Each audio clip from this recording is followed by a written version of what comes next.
Hi, this is Bruce Whipple, and welcome to the Business Acquisition Podcast.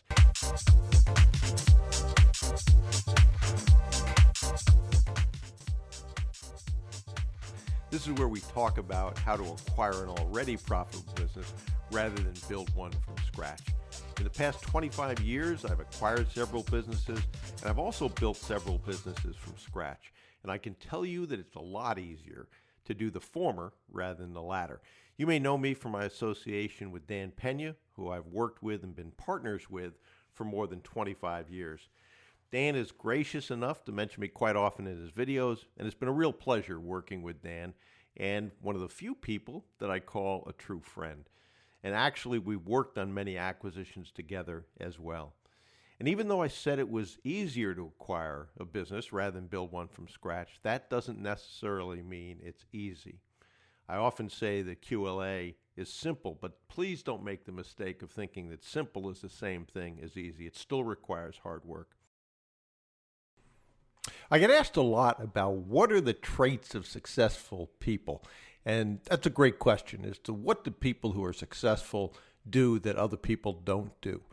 Certainly there's some luck involved in whether you're successful or not, but there's a lot beyond luck. And so I wanted to spend a couple of minutes, because I've been asked that question a lot this week, to at least give you my thoughts on that. Of course, you need a good work ethic. I'm not a believer in the 4-hour work week. I mean, I guess you could have lightning in a bottle and make that work on occasion, but I have never seen too many successful people that actually have done that. And you have to work smart.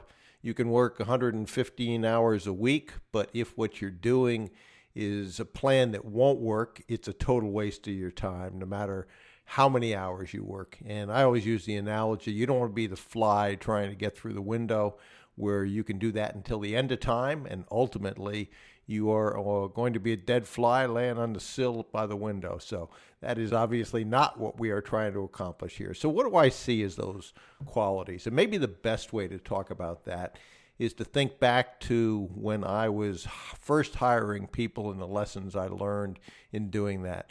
And one of the first ones that I looked for was dependability. Did they show up on time? The HR people used to go crazy, because if a person literally showed up a minute late for the interview, I said I didn't need to see him.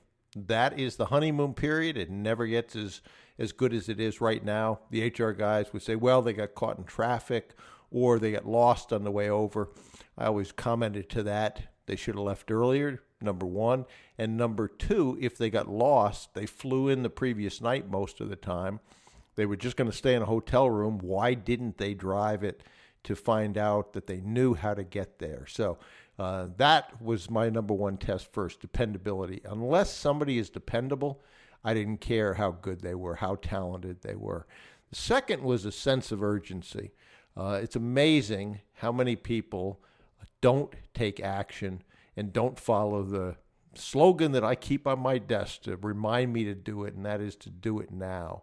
A lot of people get hung up in analysis paralysis and don't end up taking action, thinking that, well, I'll do it tomorrow. I'll think about it tomorrow. I need more information. Most of the time, that is all rooted in fear. And as Dan Pena has said to me more than once, fear is false expectations appearing real. Certainly that is true based on my experience. And a lot of times they don't think what they just need to do. They tend to overthink it. Well, what happens if this goes wrong? And what happens if that goes wrong? Well, you know what? What happens if it doesn't go wrong? You end up spending an awful lot of time thinking about scenarios that won't end up happening in all likelihood. Now, if you are SEAL Team 6 going in to get Osama bin Laden, they ended up thinking about every contingency that they would see and having a solution for it. And that's a different situation. Just to finish that thought, one of the people at the very end said, well, what if one of the helicopters goes down? Then what do we do? And actually that happened. So if you are doing that level of work, I absolutely understand looking at contingencies. If you're a doctor doing brain surgery, you certainly want to. But most of the time, the decisions we're making do not fall into that category. So what you do is you assess the situation, you get some input from your team, you ultimately make a decision, and then you press on. And you end up learning either from the failures and what to do right the next time, or it works out. And I'll give you an example which has nothing to do with business other than maybe the way it relates. And that is, over the weekend, I saw a advertisement come through for some shoes that I have purchased in the past. I've got some pretty large feet at size 15, so a lot of times it's tough to find that size. But they had a sale. They had a sale on size 15s, which was included in that. I said, I want to end up getting these shoes. So I said, I'll go ahead and do it tomorrow. So tomorrow came. I went back on the website, all ready to buy them. Guess what? They weren't there anymore. So had I taken action at that time, I would have ended up with the shoes. I waited a day, didn't end up. So how does that relate to you? I think the same is true with opportunities. Opportunities can be very, very fleeting. So if there's an opportunity, if you know in your gut, which is a really good test to do, most of the time if you trust your gut, you will get better and better at making those decisions and taking action with that. Most of the time, you'll be on the right side of it, and you'll get more confident in making quick decisions. Now, there are no shortcuts when you talk about QLA. You have to follow the steps and go through it. And one of my favorite, if not my favorite quotation, was by Calvin Coolidge, who was the 30th president of the United States. He lived between 1872 and 1933, a long time ago. But his quote was this: "Nothing in this world can take the place of persistence. Talent will not. Nothing is more common than unsuccessful people with talent. Genius will not. Unrewarded genius is almost a proverb. Education will not. The world is full of educated failures. Persistence and determination alone are omnipotent." Calvin Coolidge. And I think what I always look to that quote to reinforce to me is, you are not going to hit a grand slam and be successful in everything you do. You will have failures. Anyone who has accomplished things basically fails their way to success. The real difference is whether you let that failure dictate what's going to happen to you, or if you assess it, learn what you did wrong, what you could do better, and then get back in the game. That's certainly what I've seen is one of the big qualities in people that succeed is they don't take temporary defeat as failure. They just look at it as temporary defeat. What can I learn from it? And they move forward. And I had a call with Ray this morning. He is a mentee.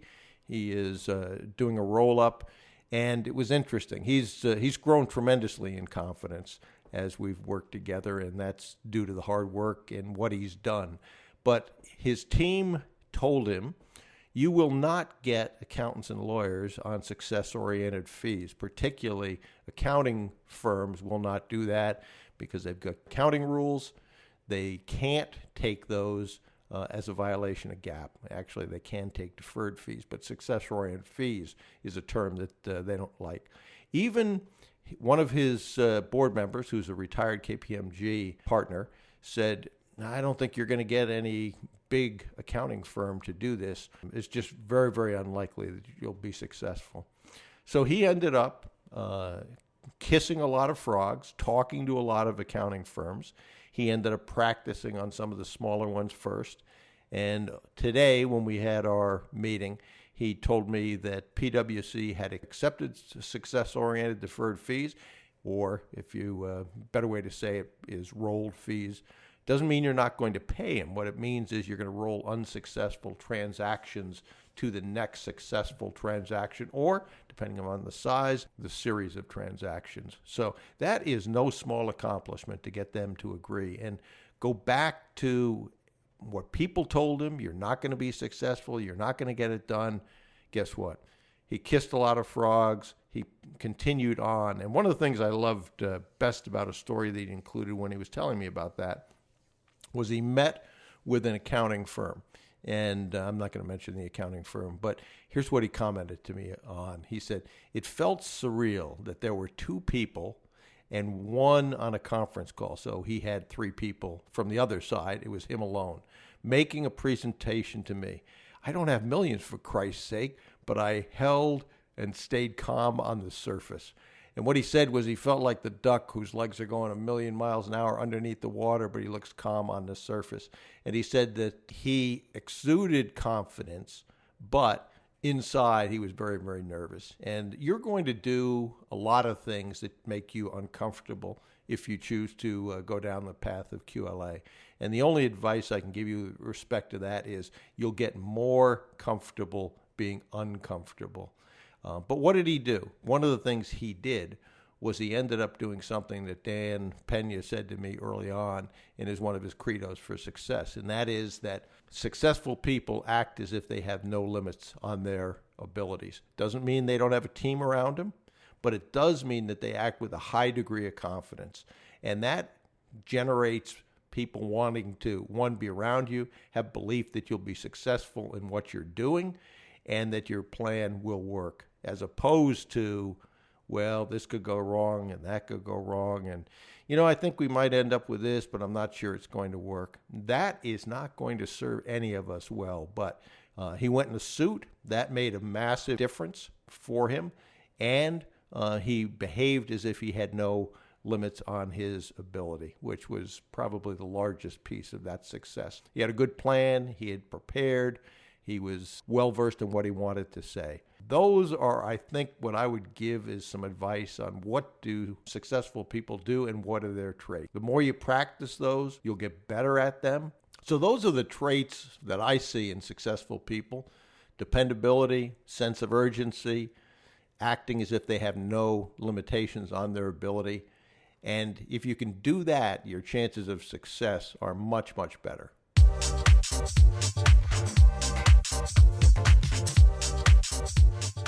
Okay, so if you have any questions or comments or ideas for future episodes, please email bruce@brucewhipple.com. And if you're not already on our mailing list, head over to brucewhipple.com and sign up and grab any of the free reports. That'll put you on the mailing list. There is a lot of free information you can use to acquire already profitable businesses. This is Bruce Whipple. Thanks for listening to the Business Acquisition Podcast. And remember, you miss 100% of the opportunities you failed to take. And procrastination truly is the thief of time. So do something today, please. Your future self will be proud of.